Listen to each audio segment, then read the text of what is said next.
Welcome everybody to Gym Life Podcast special athlete coach interview with a guy that I've been meaning to get on for quite some time now. The very outspoken, as many of you know, also world champion, strongman, multiple records. His personality always precedes him. His last competition was, let's see, the 2019 America's Strongest Man. Is that right? Yes. Yeah, Yes. which you had won. Yes. Yeah. Well, congratulations on that, and welcome, Terry Rady. Hey, thanks for having me. Been watching your show a few times, so Yeah, appreciate it. Podcast. Yeah, I enjoy it. So hopefully this one gets out there. Yeah, it sure will, man. And I every know a lot of time people are excited to hear from you. You know, you're a pretty outspoken guy. You know that. Yeah, for as much as many people hate me, my podcast, anytime I do a podcast with somebody, it's always the best performing one. So as much as people want to hate me, they sure do love to listen to what I have to say. Well, everybody likes a little controversy, whether they want to admit it or not. And we said it Yeah. on the show. A little controversy draws up conversation, so there's nothing wrong with that.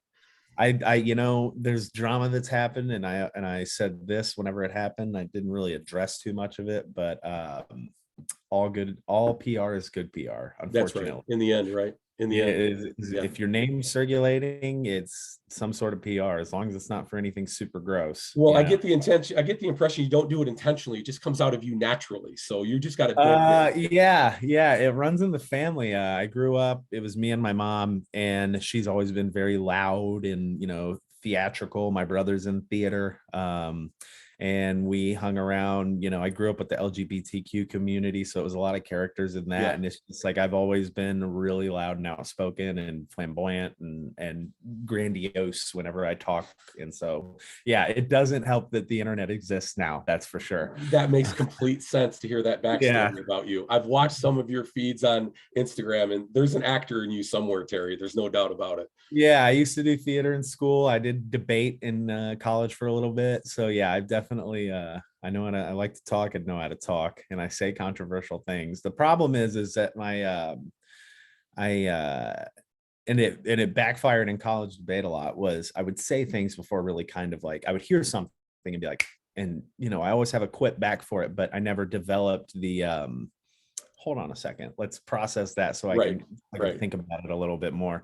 And I say things really quick. But I don't feel like I say I'm getting better, especially with the people I surround myself with, at processing what I'm saying. That's why I haven't really been saying much too lately, because people are overly critical of other people's opinions. Right now, that seems to be the case, doesn't it? Right. They want to be critical of other people's opinions, but they don't want their opinion to be criticized. Yes. And me, like, if you criticize me, if you say something about me, I'm just like, and if I'm wrong, like, I'll admit it. Like, I had a rant before about some crap with OnlyFans, and Rebecca Lorch, who's now our really great friends. She called me one night and we talked about it, and I changed my opinion. I have no problem admitting I'm wrong or changing my opinion, or even saying it publicly that, hey, I changed my opinion on that. I think part of being, a human being is being willing to admit that maybe you were wrong about some things. So. Yeah, absolutely. We all wear our emotions on our sleeve to some degree. And we often snap to opinion and snap to answer sometimes without thinking it through. And just the idea that or guys like you or guys like myself are open to the idea that you can change my mind. That's okay. Yeah, I have no problem with my mind being changed, but yeah. So you got this crazy upbringing, right? And I'm saying crazy right off the bat because it's very unique. Just what you described in that first 2 minutes was very unique. How the hell did you get into lifting in strength sports? So it started in 7th grade with Coach Gaddy. He was my 7th grade strength and conditioning coach. I was really weak, man. I graduated high school weighing like $160. I was a sprinter. I wasn't, super big, but then I met one of my best friends at the time. We actually don't talk anymore, unfortunately. I still consider him one of my best friends. I love the guy to death. We stopped talking over politics. Yeah, it's a shame. There you go. It is, Yep. But he was my best friend at the time, and we would go and get hammered drunk at IU, and then we would do lifting afterwards. Like That's one way we to go about it. Yeah. Okay. yeah, we had a bench press in the front yard. We would get tanked and do bench press at like, 3 a.m. because they were all wrestlers. Yeah. So we were hanging with the rowdy wrestlers, and then decided to do a strongman contest, my first one, in I believe it was 2011. And from then on, I was like, oh, cool. So 2011, 10 years ago, how old were you? 21. 21. And you weighed No, I what, was about 20. buck 65, buck 70? Yeah, I was 20. I was 160 to 165 pounds. I was very light. I was a very little guy. And you jumped right into strongman and it didn't stop the next 10 years. Nah, well, it stopped for about a year. I met a girl. Yeah. Her name was Amber. She Figures. was Yeah. yeah. I had just turned 21. I was in college, Yeah. feeling good. Met this girl at a bar. She was like 27, had huge fake boobs, and Yeah. Oh, yeah. Good reason reason to stop. you're young and you're like, whoa. And then she destroyed me, like just like mentally, emotionally, like Oh, just boy. like, Yeah. oh, I was taking care of her kid. She cheated on me. Oh, Terrible man. stuff. Oh, it was horrible. Yeah. And then one night I called my best friend because she had made me alienate everyone from my life. If I wanted to be with her, you can't talk, like Sure. my mom, everything. Very controlling. And I was miserable. And one night, she was over at another guy's house, and I called my best friend Nick, and I said, hey man, I got to get out of this situation. And he said, I'll be right there. And we packed up all my stuff that I needed, my essentials. We dipped out, and I didn't talk to her anymore. And I stayed with him and his mom for 2.5 years. Yeah. And we literally ate, slept, and breathed strongman. When we were home, strongman was on TV. Right. When we were not at home, we were at the gym doing strongman. We were doing 2-a-days. We were doing everything we could do, eating. Like we had rituals we would do every night after a training session. We would do a big pot of macaroni and cheese, and it had chicken, steak, shrimp, ham, jalapenos, hot sauce, chili flakes, like just anything you could put in this mac and cheese. And we would just sit there and we would crush food. We would watch strongman. We would eat, sleep, and breathe. Yeah. What a good time that was, man. It's like a perpetual training camp, getting ready for something big. It was with your best friend, Yeah. and it was just like we would do karaoke by ourselves. On the weekends we would drink a couple beers and get a little drunk, and we would do karaoke in the living room. Believe it or not, he was a big old 300-pound strongman, and he would sing Frozen. Oh, nice. Yeah, man, it was fun. It was a great time. Good old days. Great time. And you don't talk to him anymore over politics, you're telling me. Yeah, man. That's bullshit, man. That kind of memory right there should stand the test of time, Yeah, and it does with me. And like I still text him, got all the texts, I sent him a text, hey man, love you, miss you, still thinking about it. He won't reply. Okay. He's very steady. But you know what? I have nothing bad to say. He's a fantastic stepfather. He's built a life for him and his significant other, Shelby. Yeah. Like they have a beautiful thing together, and I only wish the best for him. No love lost with you. That's good, man. That's good. No. So you guys spend all this time prepping strongman and thinking and breathing and eating strongman, and I mean, you're just inundated into the entire concept of competing and continuing to compete. Your show, what was that second show that you did then? As you guys were, I'm sure over that course of 2 years. Okay, so do you want to talk? So my career, I actually lost for 4 years straight. I got my ass kicked. Yeah. I mean, handed. Because you were small. Yeah, right. Competing as a 231. Well, that, and it was like you said in a previous show, it was 231 and under, 231 and over. Yep. And then they started doing more weight classes in about 2014 is when they started introducing more weight classes, but I didn't do that. I just still kept competing in the opens at 231. Yeah. Then the 200-pound class rolled around. I talked with Matt Mills about it because I wanted to get coaching from him, because I saw Matt Mills compete in 2014 in Indiana against Zack Mccarley. Brian Shaw was there. Like, this is a big show, and Matt Mills actually ended up winning it. Oh, wow. And my Nick at the time was like, oh man, you want to be someone, that's that guy you want to be. And I said, for sure, I want to be Matt Mills. Like, he was shredded, jacked, and so I started working with Matt, and he got me ready to do Kentucky's Strongest Man in 2015. That was the first show I won, and I didn't lose for 3 years after that. Wow. Yeah, it was Kentucky Yeah. Strongest Man, then Beast of the Bluegrass, Indiana Strongest Man, Indiana Heartbreakers, North American Log and Deadlift Wow. Championships, Yeah. then OSG in 2016. So yeah, I Right. went on a heater for a little bit, and Sounds like then it. And you weren't just yeah, on a heater. I know that area pretty well. That's a melting pot of some seriously good competition down there. yeah. The Yeah. Midwest is like, especially in the Kentucky area, when coming up in those times, Yeah. Oh yeah. there were a lot of bangers in Yeah. that show. I mean, that was when Tyler Young was still doing Sure. like getting started. Like a funny story about Tyler Young. We were doing Indiana Heartbreakers, and I still bring this up because it was so funny. I had never loaded a 365 pound stone before, but it was a Trump stone, and it was 335 or 365. Okay. And Gotcha. Yeah. yeah, and Tyler goes, "Which one are you going for?" And in this show, Tyler was going to beat me on the deadlift, but I hit a YOLO deadlift. He hit his third, and I had not hit my third yet, but I think he thought I had, but he had hit his third, and it was way more than I had ever pulled. And I was like, Yeah. fucking YOLO, and just sent it and just like grinded out this 10-second long deadlift, ended Yeah. up hitting it. Oh, nice. So yeah, he lost the points on that one. He was pissed, and so he had to go for that Trump stone. I was getting in his head. I was like, "Yeah, I've hit that, so I'm gonna go for that." And he's like, "Well, I gotta go for it." So he missed it, and I Oh, was like, nice. Yeah. "Well, I don't The know what door I was can." open. Yeah. Yeah, so I was like, I could have did the lighter stone and won the show, but Yeah. I was never that type of guy. And I said, I'll try it, and I ended up hitting it. Oh, wow. So yeah, it was like I wasn't gonna do that to Tyler. He's Bro, so nice.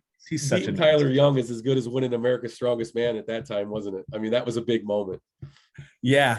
I mean, Tyler's always been just like, even when he was coming into the sport like Yeah. green, like he was just a killer, man. Like Tyler's always been a killer. I don't know him, Um, but I know of him. I mean, his name yeah, definitely precedes himself. I mean, he's a hell of a competitor for sure. So that's a big moment for you. relentless. He is Yeah. a relentless dude. Like Tyler Young is, I mean, just, and he's gonna have like that like legacy that kind of lives on, because Yes. he's undersized. Yeah. He's had to eat more. I mean, the dude, when you look at him, you're like, oh, he's like 260, but he's not. He's like Yeah. barely 230. You Yeah. know what I'm saying? Like, Those are those sleepers, man. You hate guys like that. They're carrying around so much good muscle. Tyler's biggest thing is just, how long his legs are. It's Yeah. that's what's gonna fry him, Yeah. and he can't control that. But No. like you bet your ass he won't be one of the statically stronger dudes in the show. Yeah. I mean, you might get him in the yoke, but he's gonna bust your ass on everything Well, that's else. the beauty of the sport, right? I mean, come on. Yep. Any Not everybody can be competition, built any like given Saturday, Candy. man, a guy can come out of the woodwork just because the contest fits him perfectly. Yeah, not everybody gets to be built like Camby and Justin Loy and all No, those God dudes. forbid. I mean, can you believe that guy, Nick Camby? I mean, geez, oh Pete's. I had the pleasure of interviewing him a couple months back, and the dude is just built from a different fucking cut of steel, man. I mean, Yeah, he'll go down as my opinion. I've said this publicly before. He'll go down as the greatest 105 of all time. well, he's undisputed right now. I think he owns every title. He does. Talking And about competing in it's rightly competition. deserved. Yeah. Out of everyone in that class that's ever done it, it's rightly deserved. I mean, he is so gentle and nice and strong, and he's a fantastic friend to have. Because he's the type of guy that's going to help you, but he's going to call you on your bullshit, but he's going to help you on your bullshit that he's calling you on. He's like, hey man, what you're doing is fucking dumb. Here's some advice though. Yeah.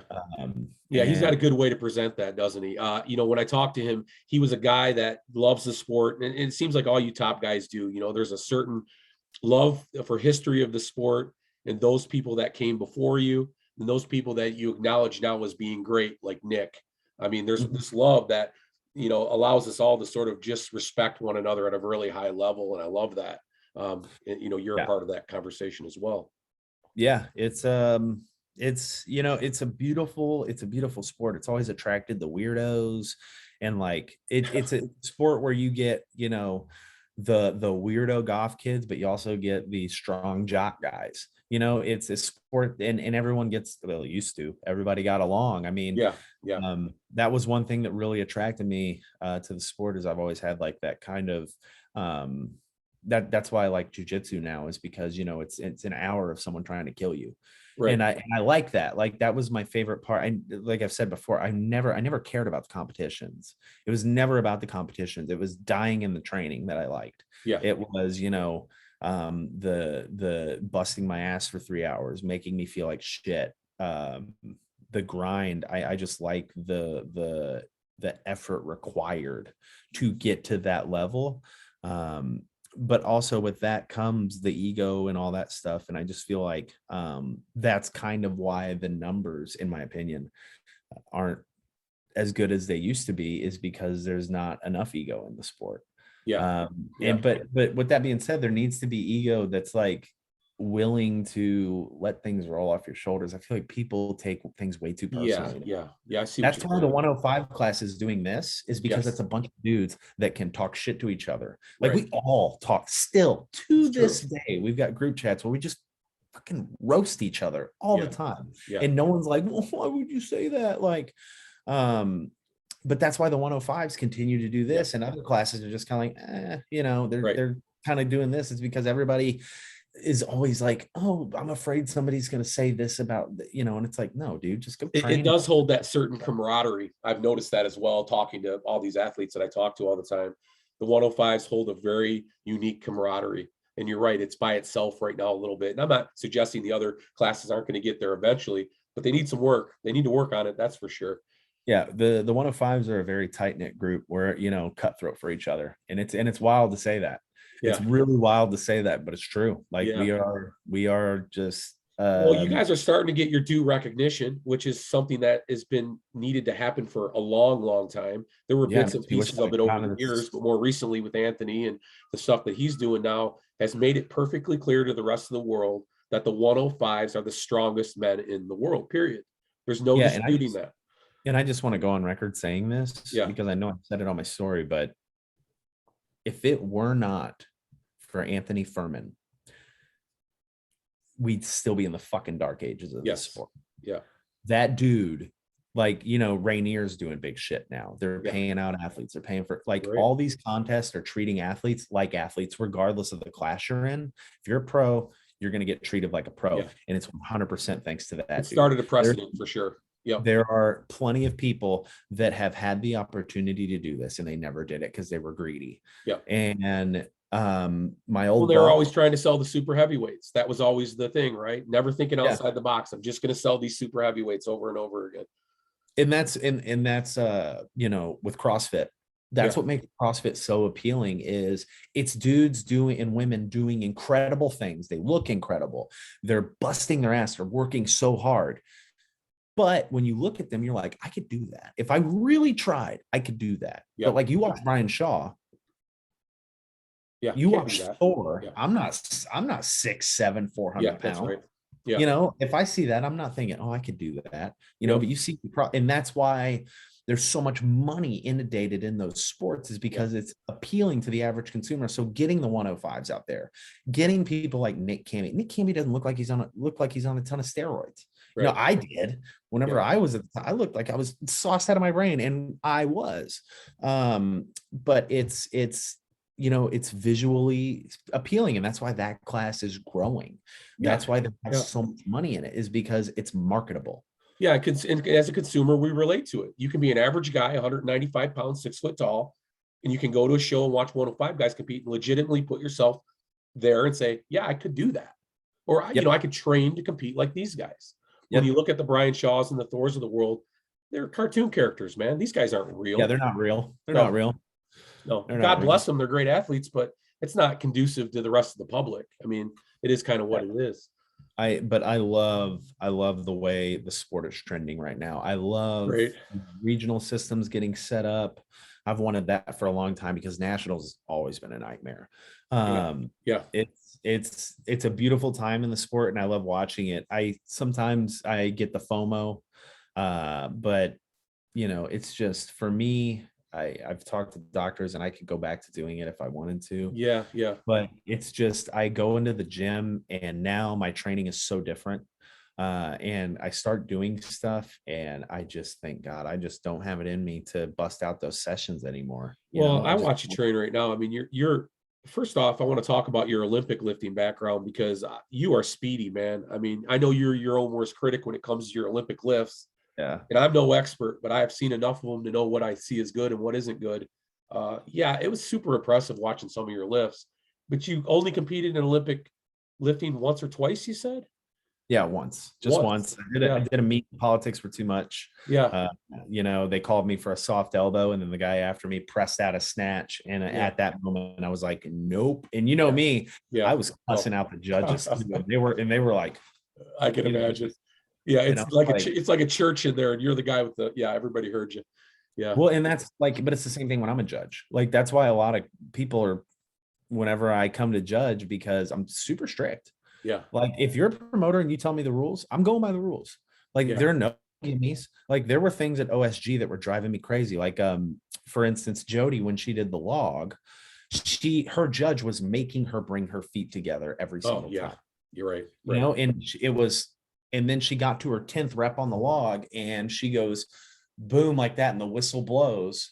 And then she locks it out, and they were like, no rep. It was when the whistle was going. And I was like, well, she wasn't having to bring her feet together, but I'm like, okay, whatever, that's the Yeah. rules. Right. And then I'm watching other competitors go who did just as good. And she's getting down calls with her feet still in the split position and bringing the log down right whenever she brings her feet back together. And I'm like, it's not the same. There wasn't consistency there, is what you're saying at No all. Yeah. consistent. And I mean, on the deadlifts, people weren't locking out their deadlifts, but then Yeah. you got D McVie, who's in the fourth lane with that strict judge who Yeah. Jody had, and he is making him pull his shoulders back as hard as he Oh, can geez. Right. to Right. get the lockout, but the other judges aren't doing that. Yeah. Yeah. And I'm like, that's why I was actually talking with Fern about this. I said, why don't we kind of develop a rule book, like a book? Yeah. The USPA has one, like all the IPF, they have rule books. We need to come up with a rule book that is cut and defined, so judges from now on can have a way to look at something. Because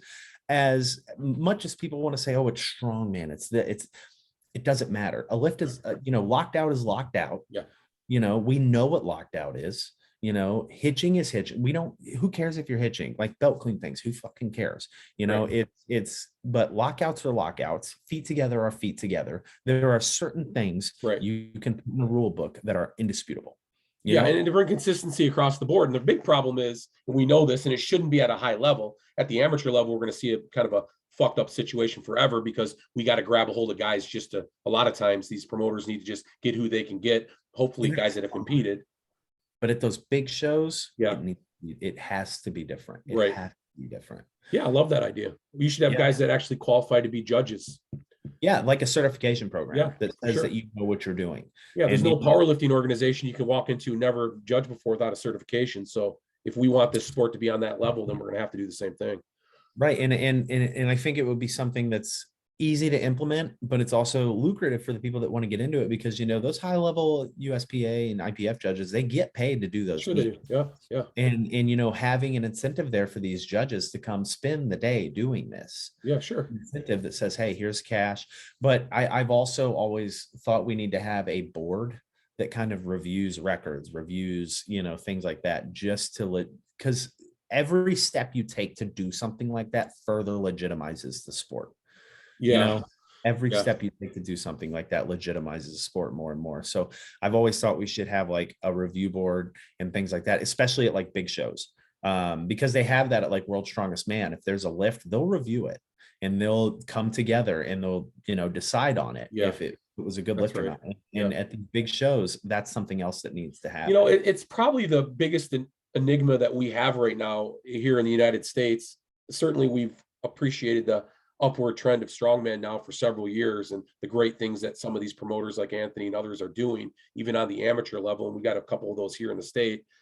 But the problem is there's such this friction between these organizations we have, and there's no camaraderie. There's nobody's really, they're not colluding together. Yeah, I get it, but all about the dinero, man. It's the biggest problem that we have, though. It really is. It is. It's really unfortunate. And I've never understood why people, I understand it because, capitalism. Yeah. But I've never understood why people have to constantly put themselves in front of other people. At my business, I have a very strict policy that you pay what you can. Yeah. I have my set price. When you can realistically afford to pay my price, please tell me you can. Don't take advantage of me, because I'm going to give you, and I've been burned on it, but that's life. If you put yourself out there, you're going to get burned. But I've had people who've been with me for years that have lost their jobs or whatever, and I will program them for free as long as they want. Yeah. I'll help them for free as long as they want, because I feel like, for being a either whatever camp you come from, whether you think we're a Christian nation or you believe in being a good person or whatever, there's a lot of people that have these values that don't actually practice these values. And it's Right. weird to me. Yeah. There's a lot of greed. There's a lot of trying to get one over on another person. And just like, I said in my story, I'm not going to lie about somebody. I don't lie about people. I'll speak my mind and I'll say shitty things, or whatever you want to believe, or something out loud, but I'm not going to lie about anybody. I'm not going to make things up about people, and I'm not going to try and get one over on somebody else. I'm not going to try and screw people out of money or anything like that. I might be loud and abrasive, and people might not like me, but they don't like me just because they don't like my opinion. Right. If you talk to anybody, I'm not a bad person. I would never ever do anything to hurt anyone or screw anybody over. Like, I'm just loud and abrasive, and they just don't like my opinion. Yeah, that happens with loud and abrasive people sometimes. Yeah, I think that the idea that we have this great trend going right now in the sport, and you're right, money kind of dictates everything, and that's the world we live in. But as we start putting this sport first, like some competitors and some promoters are, I think the true takeaway is a rising tide rises all ships. And there's really no wrong way to do this if we're all on board with the idea that everybody needs to support the sport and work together, as hard as that may be for some promoters and some organizations, to try to find pathways that are legitimate, right? Because this was the big talk, and this is something that you were pretty passionate about a couple of weeks ago. And you mentioned, how does a champion compete? What is the right way for a champion to compete? And I argued kind of the point a little bit on my show that that's a good problem to have now, because we have these different pathways to get to all these different places. But how do we organize all that to make it right so people can compete at a high level and have some organization to it? Have you ever put any thought to that? Yeah, I'll frame it if I was in the position to do it right now. Okay. If I was, and you'll see people like Nick Camby do this, and that's why the 105 class is the second largest class behind the heavyweights, is because as a world champion, he's putting himself out there to lose constantly. Yeah. And that is a part of what makes the sport grow faster for average consumers, is seeing the best putting themselves out there and seeing people try to beat the best. So if you've got a show like, we'll frame it in any context you want. UFC. Are you going to watch the UFC card that has a bunch of people that are pretty good? Or are you going to watch the one that's got the champion about to lose his belt? Right. Well, it happens all the time, right? We know the answer to that. Exactly. Yeah. So those are the biggest selling ones. And that's, a couple of weeks ago, whenever I made that post and all that drama happened, it's because as a champion, don't just do the one show that is to be a champion. Put yourself out there. Do not listen. If you're young and you're watching this, don't be afraid to take an L. I took so many L's. LeBron James has taken 1,000,000 of them. Michael Jordan's taken 1,000,000 of them. The greatest in the world take so many losses, and that's what makes them the best. Dan Gable, who is one of the great, if not the greatest wrestler of all time, used to get the crap kicked out of him in middle school. And then in high school, he lost some matches. And as you progress, you just get better because it makes you want it more. How are you, the moniker always rings true. How are you going to know what you're good at if you only do the stuff that you're good at? You know what I'm saying? Like, if you're not willing to put yourself out there and test yourself constantly because you're afraid to lose, you're never truly going to be the best version of yourself you could be. Don't you think, though, that the pathway to compete, and I'm with you, I'm in the camp with you, not to take any sides, but I've always been one to compete. You compete. That's where your experience comes from. Win or lose, you get out there and compete. I'm a guy that would go 6, 7, 8 times a year. That was just my That's the best, man. Way to do it. Doing that in parking lots every other weekend. Every other weekend, man. Or right when you healed up, you were back out there again. As soon as the strawberries went away on the arm, you were back out there escaping them up. But I think the big problem, and maybe not such a problem, right? It's a good problem to have, is that there's no real organization to a lot of these different contests. because there's no collaboration on when all these organizations are putting them on. So how do you organize if you were competing still? America's Strongest Man, and then you got Clash, and then you want OSG, and then you want, I mean, these are legitimate prizes, or I should say titles, that we all should be bidding for. But how do you fit them in over a year if these organizations don't collaborate with the scheduling? Yeah, I think a lot of that's intentional on those organizations' parts, and I think that's kind of shitty. Yeah. Because it puts the athletes in a crappy position. Like, you know, if you got Clash on April 24th, and then you got a really high paying, you know, Strongman Corp show April 16th, Right. that's shitty, like in Yeah. my opinion. And I wish that they were working together more, but unfortunately, stupider minds prevail when it comes Yeah. to that stuff. And no one wants to work together. Just like in I would I would honestly say, like, the lighter weight class side of the sport, there's no like real camaraderie. Yeah, it's still kind You of know, growing though, isn't it? yeah, it's still kind of growing, and I think that's why there's no camaraderie with it. But like, if you watch the heavyweight guys, it's so funny, man. You go to these shows and see guys like Andrew Clayton and Wes Claburn, the Hadge brothers. Like, you see all these like dudes that have been grinding out these shows for years, and they're all buddies. You know, they're all Yeah. just hanging out, chilling with each other. Big, you know, afterwards, there's no hard feelings. Same thing in the 105s, though. You know, like, Yeah. we've been around for so long that it's like we've just got that camaraderie, but these other classes just don't have it yet. There's like little weird grudges, and like it's stupid to me. But yeah, I just think I wish, like, I wish I had an answer, and I wish that there was a way to get it scheduled. But I think Furman does a really good job. He does. Yeah. I've never heard him say anything like, I'm going to put my show when this show is, you No, know. and talking to Anthony, he's always, I always put words in Anthony's mouth. That's why you love me, Anthony. I know you do. I know he tries to get these answers. He does, he puts the right foot forward, and I can appreciate that. His collaboration with USS was by no default and by no fault. I mean, it was a designed a movement that he made because he was getting more love from Willie than he was elsewhere. And that's Yep. these guys need to work together. And I was good to see that. So yeah, I agree. Yeah, it's Willie's done a lot, and I think that was a great choice on Willie's part to Yep. team up with Furman and stuff like that, because let's be real. I mean, in less than 2 years, the dude's already went, Sure. and now he's at the top. And it makes sense. They work together, just like Strongman Corp needs to come on board eventually as well. And even if there's this contentious 2 or 3 meetings a year or whatever, let's solve some problems and get some things scheduled right, and make sure that the best athletes are competing at the best competitions for everybody. Yep. I agree. But I also think it's on the athletes. You know, I think it's on the athletes to step up and do these shows. You see, and I'm going to catch a lot of flack for this probably. I competed a lot, like a lot. Man, I was doing a parking lot show every other month. Like, I just did not care. And then as I got bigger and better, like, I still did a lot of shows. I mean, I remember I did World's Strongest Man U90, and then immediately after did the Dallas Europa, and then immediately after the Dallas Europa, I flew back to Texas and did Texas Strongest Man as a heavyweight.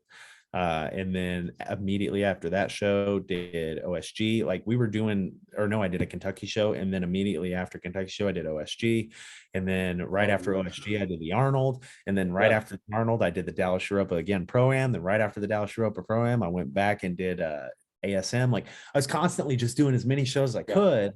And it had nothing to do with like, oh, I want to, you know, it was never ever about, oh, I want to win this title. Like, that was like an afterthought. Like, I'd like to win the title. Right. I'd like to do that. But for me, it was always like, oh, who's going to be at this show? Oh, Sean's going to be at that show. Oh, I'm coming after Sean. That was the title for you. Right. Yeah. Oh, I'm beating Furman. You know what I'm saying? Oh, this guy's going to, Camby's going to, oh, I'm coming after Camby. Yes. Like that, you know what I'm saying? Like, it was never titles for me. It was like, I want to beat these dudes. And I'm telling you what, I beat all of them except Sean DeMarinis. Sean. Yeah, that's a tough name to beat right there. Yeah. Bullshit. That's what it is. Cheater. He's a cheater. If you listen, Sean, I know you cheated. It's time for a comeback. You got to get it out there. No, him and I both, we talk about it all the time. Our bodies are just like, nope. And that would be one hell of a contest. I think that would be a big pay-per-view for sure. You know, but you just said it though. You've got that kind of camaraderie with the 105s.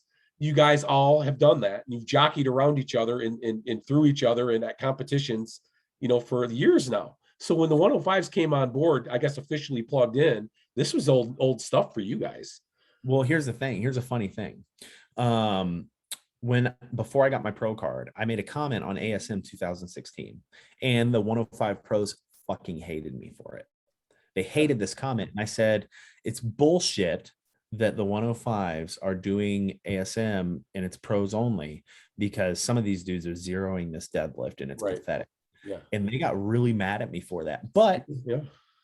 water under the bridge. I won Yeah. the Arnold. They were like, yeah, it was stupid. And they still roast me for it. They were like, remember when you talk shit? And it's like, I think that is a sign of security in themselves. Yeah. You know what I'm saying? Like It is. the Yeah. willingness to see that, be like, that's a stupid fucking comment. You're an idiot for that.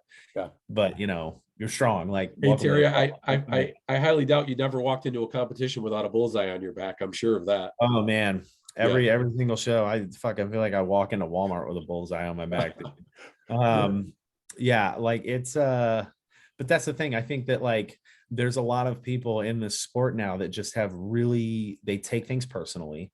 They are extremely fragile when it comes to the mental aspect of everything. And I just don't think, like, listen, if you want to get to the top level like I was and Sean, and I mean, like, if you want to hit big numbers and do these things, you have to be willing to admit you're wrong, and B, talk a little shit, and C, let the shit talking roll off your back.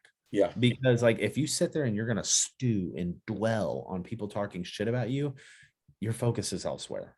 Like you're focused on something else. Well, wouldn't you say in large part, and I don't want to sound corny, and it's going to sound corny to some people, like, come on, but there's some truth to it. There's an old school, new school mentality to strongman. Let's face it. If you're a guy that's been in the sport for 10 years, that was just a part of your upbringing in the sport. Hell, Yeah. if you were a guy that cried about something in your first show, you weren't coming back. It was, Nope. you knew you just didn't belong.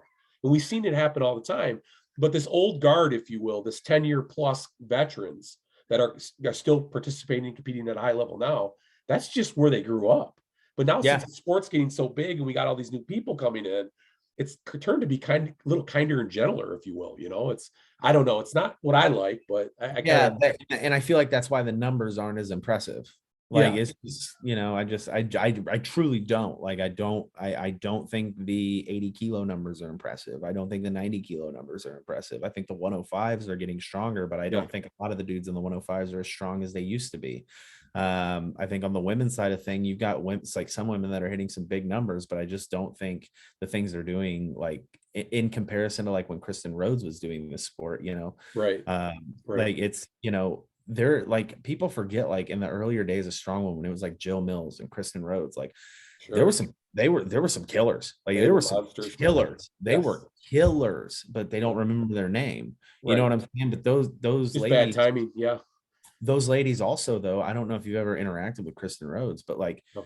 she'll talk shit to you and she'll let you know. She'll say, hey, listen, like to me, you know Yeah. what I'm saying? She's talked shit to me. Like Yeah. and that's why she won ASW so many times, and she Yeah. did so much impressive stuff, is because she's a killer. Yeah. Like, and you have to, like, there's something about, if you want to be the best at a sport that's about being like relentlessly dumb over and over again with your body, you have to have a little bit of ego to go with it. Absolutely. Yeah. And yeah, everybody, and whether you want to admit it or not, everybody wants to see that. I mean, this is a sport that's built around a little foundation of ego. There's no question about it. Look at Andrew Clayton. Yeah. Andrew Clayton, he's such a sweet, humble guy. Andrew and I used to have our little quarrel, but like I said, we're two adults, so we can bury that shit. Like, now we talk all the time.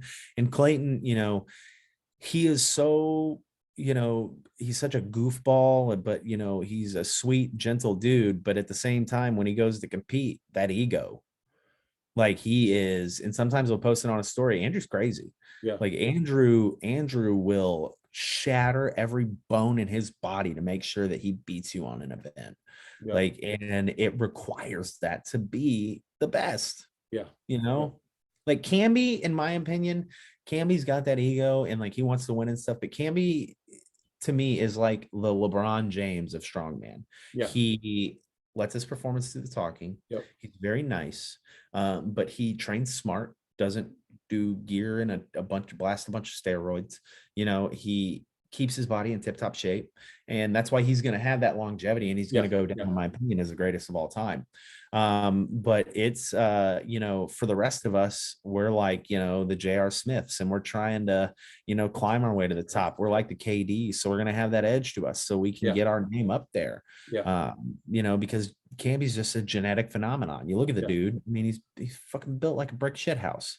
Yeah, there's guys like that coming up the pipe too, and I think in large part because of you mentioned longevity, something that you or I didn't get a chance to experience maybe quite as much because it was a little bit more of the Wild West. But nowadays there's legitimate programming, there's legitimate off-season preparation. If for guys like Nick, there is an off-season because there's not. I mean, he's pretty much going year-round. But you're a coach, and you coach a lot of successful strong men and strong women. How does that dynamic play into your thought process when it comes to your athletes now, your off season, on season, the drug usage, the nutrition? I know you're not big into that, but I mean, are you looking at it compared to when you started to where it's at now? Like you're looking at two different worlds? Yeah. Like when I started, man, it was, like I said, I was doing like 2-a-days with my best friend. Right. We want to do fucking power cleans, and then we go get hammered at B-dubs, and we go back to the gym and do bench press, like it was like, I have no idea. Actually, one of the guys that helps promote OSG, Aaron Mullen, he helps all the Giants live events. He owns my old gym Core. And I don't know how many times we would come in after a night binge drinking at IU, and he'd be like, "You guys reek." And we'd be like, "Yep." And we're going to hit a squat max today. There's something about being young too, though, right? Something about being 21, man. You just can do that. Now I'm like, I don't even want to look at a plate. It's just now as like, the thought, and it's really, this is my favorite thing about the strongman community, in regards to coaching and programming, like dudes like Greg Popejoy and Furman and Tyler Young or David Baden. These dudes, like, I'll talk about something, like, hey, Melissa's yoke at Dubai, what did you do? She fucking crushed that 600-pound yoke. And it's like, well, she didn't touch a 600-pound yoke before that show. Right. Because like the thought process and the thought and the intent behind everything we're doing is so much more specific now that like we're getting better and better athletes. But with that being said, if the athletes are better and better and the programming is better and better, don't be afraid to put yourself out there to compete then. You know what I'm saying? Like a good coach should be able to manage your fatigue. A good coach should be able to prep you for multiple shows. I don't know if you know my client, Carly Oliveira. I know of her. Yes. Yeah, dude, I have trouble not getting her to compete. Like I have to tell her, hey, we got this show coming up. She's like, but I want to do this one. I'm like, I know, just come back. Come on. We don't need to be doing this one right now. Like it's too close to this one. She's like, come on, let me do it. Like this past weekend, she's got the Arnold in a month. You know what I'm saying? This past weekend, she did a heavyweight USS Pro Show. She's like 150 pounds. Cutting it close. She she doesn't care. She's like, I want to do this. I want to beat this chick who's a heavyweight. Like she does no gear, and she's mid to late 30s, I believe. Yeah. Like she's just, like no gear, mid to late 30s. She's a killer. She doesn't care. She wants to go out there. She wants to murder everyone she can. And, she's going to try and snag a few trophies along the way. Like, that's what it is for her. Like Carly just wants to compete. Has nothing to do with trophies, she wants to beat you and compete against you. She's got that old school mentality, man. She's a killer, bro. Yeah. She did we didn't peak for this show that she did this past weekend. There was no preparation, really, no peaking. I had her hit the events one time because Arnold's more important. Yeah. She does this stone medley. Keep in mind, she's like 155, 160 pounds. The final stone in this stone medley was 300 pounds, and she had to carry it and load it. Yeah. And there were 4 stones before it. And she got to that last stone and almost loaded it. She was just a little too far back from the platform and it fell down. Yeah. But it's like looking at her and I'm like, Jesus Christ. Right. And that would have been like a friggin' like a 40-pound stone PR. But she gets into the show and it's just like Mel and Jody and Kevin Ferris and all these people that I coach, they get in the show and we train. Like, dude, my mentality behind coaching is I'm going to beat you into the floor. Like I beat myself into the floor because I know that's what it took. Right. Because if I can make 5 days a week feel absolutely dog shit and shitty, like you want to jump off a cliff, When Yeah. you're rested, you go into that show, you're going to be like, Right. You'll eat it up. Yeah. yeah, what is Exactly. this? Yeah. What is this? Like, what are we Yeah. doing here? This is like an off day. Yeah. Yeah, I tell all my clients it's training day. We're training. Let's train today. Yeah. And that's always what it is. So yeah, it's just like I understand the science. I've got books right here. I'm always reading the books. Like, I'm always studying the ways to make the programming side of it better. But the programming is so easy. Yeah. You know what I'm saying? Yeah. The It is. Right. biomechanic part and Yep. the analyzing movement, that's where it gets a little tricky. And Right. also just the fatigue management. But programming, dude, like it's a no-brainer. It's very easy. It's learning when to implement which system, Yeah. So Yeah. It really is simplified. It's not reinventing the wheel. There's no. just different coaches with different mindsets. You're one with a different mindset. You come in with that, kill or be killed mentality. We're going to train till we beat ourselves into the ground, recover and get back at it again. So when we go to competition, this is just an off day. Let's have a party, and that's kind of the way I get the feeling that you go into this. Well, and I take a lot of pride in being the coach who, I've had a lot of athletes come to me in the past that have had a history of extensive gear use. I'm not going to name names. Yeah. But I take a lot of pride in being the coach that doesn't push gear. Yeah. There was an interesting article that was written about how I push drugs and stuff like that. And you can ask any client I have, they will tell you straight up, he won't even really talk to me Yeah. about You it. know what, Terry? I don't even think that's necessary to mention because of what you went through it personally. And if you wouldn't mind, share that in Cliff Notes version for me, will you? Because I know there's a lot of people that know your story, but I know a lot of my listeners probably are probably curious what we're talking about with what happened to you. Yeah, so I hit it hard and heavy. I mean, I did steroids from 2016 all the way up until 2019. I did them for 3 years. And like churn and burn these gear. I was doing insulin, trend, mass, test, deca, D-ball, anadrol. If it was gear, I did it. Yeah. And I did some wild cycles. But I was prepping for the Arnold in like mid to late January, early February of 2019. And I was doing 545 front squats for 5. And on my fifth rep, I felt a click Oh, and it was God. beating funny. I was like, what is that? Like on my 5th rep came up, I sat down and I was feeling it. I was a little lightheaded and I was like, this isn't right. Yeah. And I've never as much of an ego and as driven and whatever as I am, I'm not the guy that ignores shit like that. Like, you get those guys who are like, it's go away. I'm not Right. going to Sure. about it, go home, go to bed. Immediately went to the hospital. They scanned me, they did an echo. They said I was in atrial fibrillation. With like a sustained whatever. My blood pressure wasn't high, so they weren't super worried. They were like, hey man, you're an AFib, we got to figure this out. If it doesn't get out, we're gonna have to cardiovert you. So I sat there for about a day. They ran me through an echo and a bunch of tests, and turns out I had left ventricular hypertrophy, which is a very common Yeah. Yeah. adaptation in your heart because it's a muscle. It's going to get thick like everything else. It had to supply. I know you knew what I looked like. I was huge. Yeah. And at the time I was about 252 pounds. And they were like, keep going down this path. It's not going to go well for you. My arteries looked good. I just had the LVH and I was an AFib. So I said, you know what? It's not worth it. I got a beautiful girlfriend. I got all this stuff I need to worry about. So I'm going to do that. So I came off stuff for an extensive period of time and then did ASM, and I ran a small cycle from like early August till late September of 2019. Yeah. One ASM, and then from there I was done. Yeah.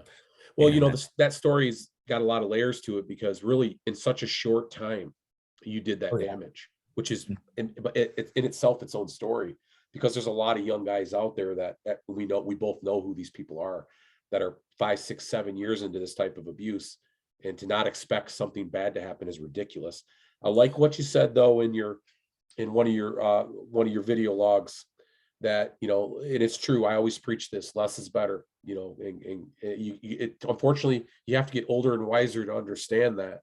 But there are guys out there that, like you said, you never went over 1,000 grams. You don't need to.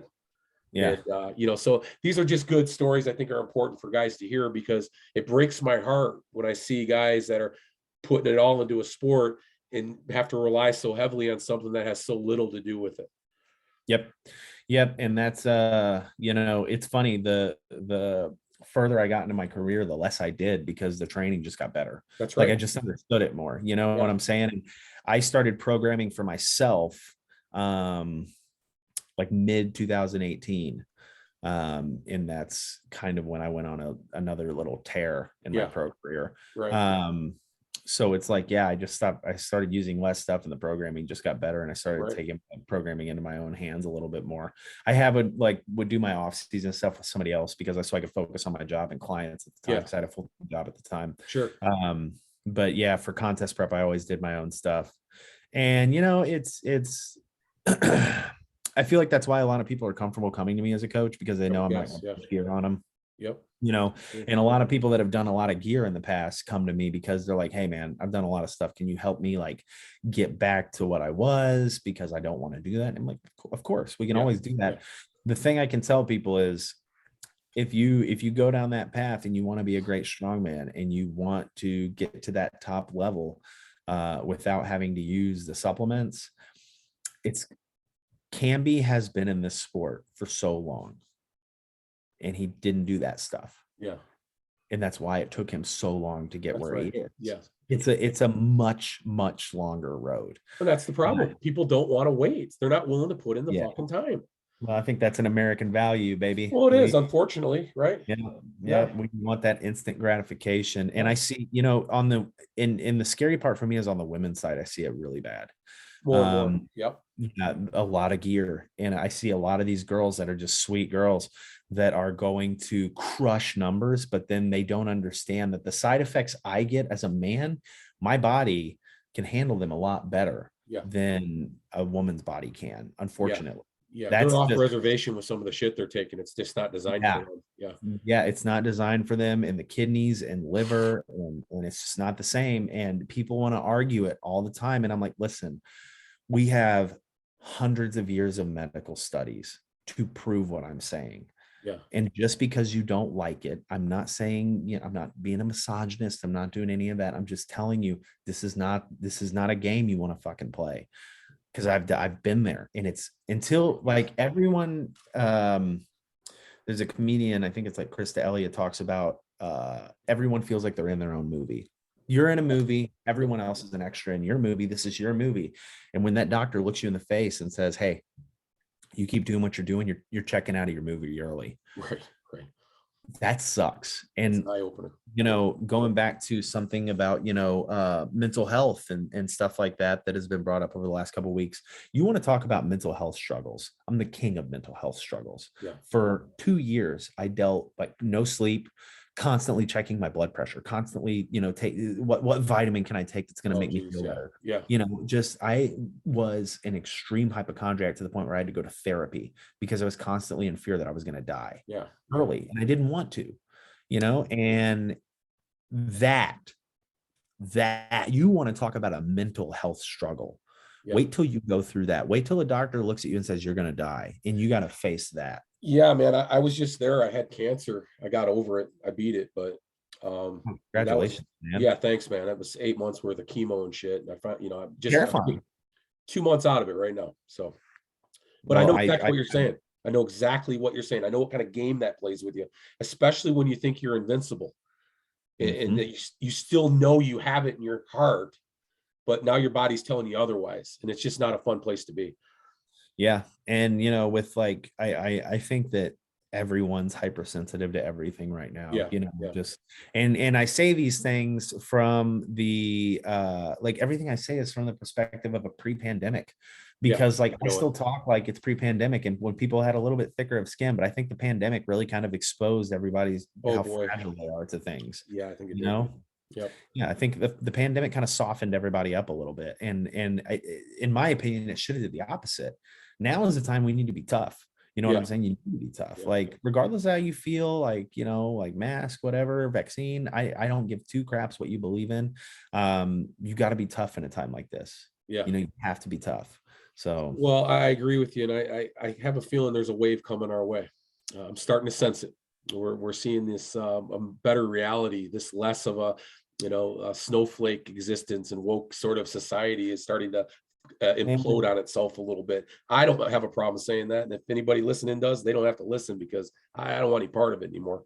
Well, you know me, I'm in the LGBTQ community. I'm a very like left guy. Yeah. It doesn't mean you can't be, thinking right. like, that's, which is interesting about you, right? Because nobody would guess that about you.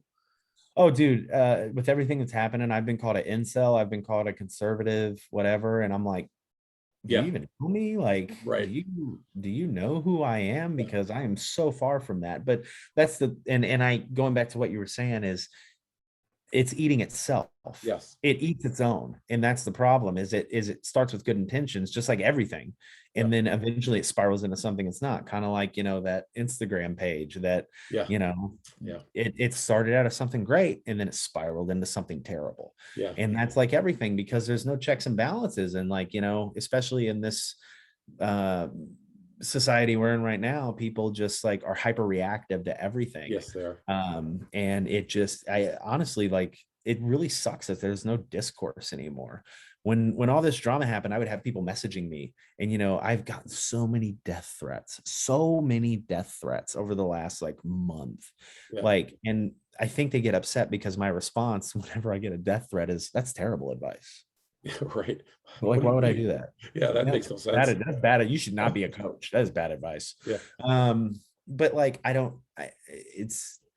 we'll see what happens, man. I just think like the hyper reactivity and like being offended by other people's opinions and stuff like that is just, it's a weird thing to like, if I don't like your opinion, I'm just like, okay, fuck you. Or, like, yeah, I agree. And I think kind of if we could bring it kind of back into our strongman community a little bit, it's a growing pain. I think it really is. It is. I think these sort of little knock your head kind of thing is going to happen for a little while until it's already been there, done that. Let's move on. That argument was had last month by so-and-so. We don't need to have it again. Yep. But it's a testament though to the growth of the sport, right? Because now all of a sudden we're not this, well, we still are a very kind of invisible sport, but go back 10 years again and let's play old school. 20, 30 people at a competition. Now you got 100 in a parking lot. Yeah, right. In a parking lot. Now you're on baseball fields and in conference centers. So it's going to come with the territory. You're getting all these different personalities in now. And before you know it, we're going to have these issues. Well, and that's what I tell my athletes like Jody and, Mel and all these people. They do so many shows because I tell them, hey, you're especially like Jody and Mel and Carly and Cassandra and like my female athletes, I tell them you're in a very unique position where you're in the growing part of this sport where it's going to be blossoming into something beautiful in the future. Yeah. And just like with me, I tell them you're not going to be the benefactor of the beauty down the road, but you're the one that's paving the road for the future. Right. Yep. And like that's why Mel and they do so many different shows. Like she'll do Canada's Strongest like nationals as a heavyweight. Jody's doing Rainier. Yeah. She did Rainier last year as a heavyweight. And anytime they ask me about a show, I'm like, let's do it. Let's do it. Let's do as many as we can because you're paving that road for these young women that are going to be coming up and they're going to want to look at you. They're going to be like, wow, look at this woman. She's strong. She puts herself out there. She's always up for the challenge. She's never dodging anything, and it's beautiful. Like I don't know. They're in a very, I like that analogy because you're right. Despite the good position strongman is in right now, there's a lot of work to be done, and every athlete out there competing right now, whether they want to hear this or not, is really paving the way because it's not there yet, and they won't be around when it is here. But they got to put some what do you want to call it? They got to be happy with what they're giving the community right now, because what they're doing is the laborious work to get it to be at a high level. Right. I mean, do you think like, Puds and all those guys are like, well, they're getting paid this much at Worlds now. Right. They knew that they were a part of a legacy and, something that propelled to greater heights. And I think about that with my career and I love it. I'm like, wow, I still get people at shows and messages from people, like Anthony Marinara, Muscles Marinara, San Lorenzo. He came to me for coaching. He was working with Anthony Deal for a little bit, and Deal told him to hit me up because Deal said, hey man, I feel like I've kind of reached my plateau with him. I don't know really where to go. So San Lorenzo reached out to me and he said, I can't believe I'm working with you. You're my favorite strongman of all time, 105s. And I was like, That's me? humbling. He's like, man, you're a killer. He's like, I've always watched you compete and you just like, you're the littlest, you're never the strongest, but you win. And then for me, I'm reflecting and I'm like, who is that for me? Zack Mccarley. And a lot of people don't remember Zack Mccarley as a 105. But Zack Mccarley, he was never the biggest. He was never the best presser, never the best deadlifter, never the best anything, but he won the most ASMs up until Sean DeMarinis won his last one. Yep. Zach had won 4 or 5 ASMs. Yeah. He had won almost every show he did, and he was always the littlest dude, never did gear, like never did any of that stuff, but he was beating guys like Sean, and he was beating Matt Mills, and he was beat because he was a killer. Yeah. It doesn't, and I say this to my client, it does not, I don't give two shits what you do in the gym. And I have to have this talk with Melissa once a month, I feel like, because she'll get in her head about something she does in the gym. And I'm like, hey, I don't fucking care. Right. Doesn't matter what that looks like in the gym. I don't give a shit, because Melissa did not touch a 600-pound yoke before Dubai. She had never touched the 2 last stones she did at Dubai, but she loaded them. Yeah. She beat everyone in that yoke almost, but she didn't need to touch it because it doesn't matter what you do in the gym. The thing that makes you on that level is here. Yeah. When it's game day, if you can get up and pick that fucking thing up and make it work, regardless of whether or not you did in the gym. Because what if you did mentality, man. You can take everybody. Said this the other day, everybody that I've interviewed so far, they all are the same. They just are different people. That's it. Mm-hmm. These champions have an identity that's very similar, period. Mm-hmm. And there's something to be said for the like, I think there are one-off champions, like people that'll win a big show one time. Sure. It's like, cool, you get those. But like the people that are consistently banging out these big shows and performing at these big shows, even if the training didn't go that way. Yeah. We call them gamers. Like, I was a gamer.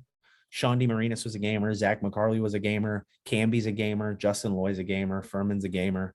And it's just who on that day has best advantage in their game. Yeah.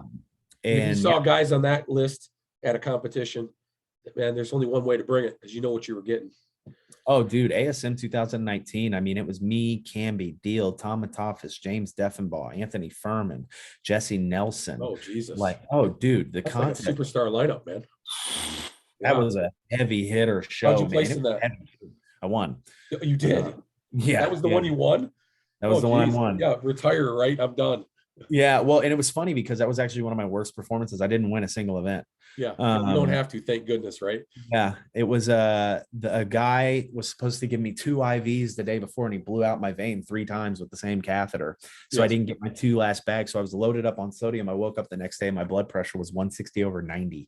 Yeah, and I felt horrible. Sure, and I had hit a 390 log in training, and 370 came around on the log for my second attempt, and I hit it. But when I locked it out, I got here and I dropped it and had a seizure afterwards. I started like violently convulsing.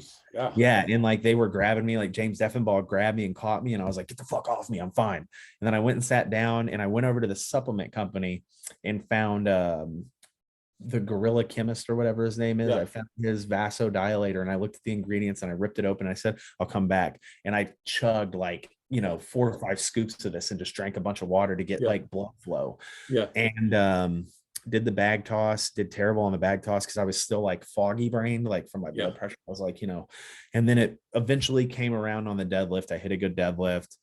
The yoke, my yoke was okay. And then it came down to stones. I was in second place. I was a point behind Furman. He went last on stones. Camby loaded the 420 stone. I think it was a 420 stone. He loaded it 3 times or 4 times, and I loaded it 3 times.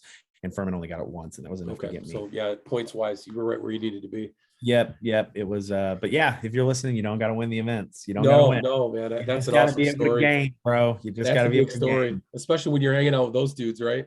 Hey, yeah, I'm sure you bring it up every time. Not too much. The only memories I bring up are Tommy Sharp, at the Dallas Europa. That I bring that up every time I see him because he hates it. Yeah. And the Tyler Youngstone story. Those are my two favorite strongman memories. You know, I get the impression, Terry, you don't mind getting under people's skin a little bit. I love that about you.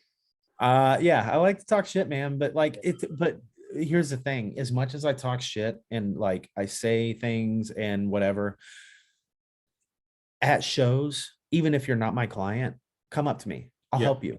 You need help. Like at OSG, there's a coach that I fucking can't stand in this sport. Not going to name names. But you know, I'm noticing at OSG that they didn't fill up the tires whenever they took the yoke heights, but they filled them up the next day. So everybody's yoke height's going to be a little different. Yeah. I said that knowing he could hear me so he could tell his athletes. Yeah. Because I don't want I don't want my athletes to have any advantage. I've never been that dude. I don't look for advantages. I don't look to one up on people. And even if you're not my client, I'm going to help you in any way you can, because at the end of the day, it's a goofy, stupid sport. We pick up rocks, people. Like, don't take it so seriously that you feel like you have to fuck over someone else in order to win. No, my athletes don't do that, and I refuse to let my athletes do that. It's we only got each other in this sport. We're a bunch of misfits, and we only have each other. So, you know, I don't know how many coaches have came up to me at a show, like, you know, Greg Popejoy or Dan Falcone, and they're like, "Hey, do you have this on you? My athlete needs it." Of course. Yeah. Hey, you know, Nancy's getting ready for this. Do you see anything that maybe let's try this. You know, I'm only here to help. I only want to help. Yeah, when you come across as approachable, despite any other character traits, that's the most important, right? I mean, you could be a guy that can pick on people or say what you want to say and not make people happy. But if people know you're approachable, that makes everything okay, because you're really not a dickhead. You're just a guy being a guy or being yourself. There's a group on Facebook called Talking Bouncing Deadlifts or Talking Belt Cleans, man, or, you know, they always change their name, but they post memes about me relentlessly. They're always talking shit about me. But there are people in that group that have come up to me at a contest and been like, "Hey, you know," but I never bring it up because in my mind, people just talk shit. Yeah, you know, I'm not gonna take it personally. No, like, people talk you're shit one of the better shit talkers too, so you got to appreciate it. Like, it's my thing is I just say it so you can hear it. Like, I'm not going to do it behind a privacy wall. Like, I want you to know, because I feel in my mind, I feel like there's two reactions. If I'm talking shit, or if somebody talks shit about me, I'm going to message them and be like, "Hey, let's talk," or, you know, try to squash it or become friends. Like, I talk shit to Rebecca Lorch, and then one night I get a FaceTime at 2 a.m. and she's like, "Hey, let's talk." Let's squash this. And I'm like, you know what? Yeah, let's do that. Let's talk. Let's squash it. Now we talk all the time. Like, and it's people just, you know, at the end of the day, and this is my thing, when people realize they're just not that important. And I just know I'm not that important. I'm just some fucking dude. I'm going to die one day. People are going to forget about me in 100 years. I don't fucking care. Like, and when you realize you're not that important, you take life like one step at a time and a little less serious. A little lighter. Yeah. Right. Just enjoy the ride. And that's why I don't have like the hypochondria and anxiety about my health and stuff anymore. Like, granted, like, I'll have my times when my blood pressure gets a little high, but then I just think proactively and I'm like, oh, what can I do to fix that? You know? And it's like, you take things, I don't know, life's just better. Like, well, you know what I'm saying? It's a wiser mentality. I mean, the younger version of you or the younger version of me would have looked at us and said, "Fuck you. We got this figured out already," right? Do more trend. Yeah, that's right. Trend, right? Well, hey, listen, Terry, this has been every bit as enjoyable as I thought it was going to be having you on. You are one of the more outgoing personalities in the sport of strongman, and you know that. You're probably one of the more outspoken guys in the sport as well, and we need more of you. Despite anybody out there that want to draw us up controversies, we need more guys like Terry Rady out there, because you make this sport fun, you make it relevant with your conversations, and you certainly make it relevant with all the great athletes that you train and hang out with. So I appreciate you coming on the show today. Hey, I appreciate that, man. It was a great podcast. I do listen to it. I do listen to your podcast. So I was excited to do this one when I saw your message. It's a great podcast. I think you have a fantastic way of presenting everything. I think you do a fantastic job of letting the athletes talk with great leading questions. So just keep it up, man. I love what you're doing. And I appreciate it. Anytime you want to, you know, have me back on or have any of my athletes or do any of that, just, reach out. They're more than willing to do it. I will. I'll be reaching out to you for sure, and I'm more than excited about catching up with you sometime on the road, so we can share a beer and some more Are you going to stories. be at a Clash? I am. I'm actually going to look into getting my room here this weekend yet. So I was just talking to the wife about it, and I think we're going to make a long weekend out of it. So you're going to be there, of course. So Of course. that would be a great place to sit down and have a drink with you. I think I've got like 10 athletes doing it. Yeah, you do. I know you got a lot in there, so makes sense. Yeah, it's gonna be fun. And I told them, I'm looking at all of them. I'm like, hey, if you guys friggin' podium and get some of this cash, do I get tips? Like, is there a tip? Like, buy my beer for the night, right? At least get me drunk. Because listen, you haven't seen drunk Terry yet. No. Okay, well, let me just tell you, I'm going to come there, so maybe I will see drunk Terry. So that'd be great, right? Is that a good thing or a bad thing? And Alanis Morissette karaoke will happen. Oh boy, yeah, I'm gonna have my cell phone out for that. That's great content for the website. I got some pipes. Well, you come from that background. Little does everybody know you're from drama school, man. Theater. Yeah. Well, I'll see you out there then. I'll definitely get in touch with you if that's my plan. But otherwise, have a great trip, and we'll talk to you soon. I'll talk to you soon, man. Thanks for having me. Terry. All right, man.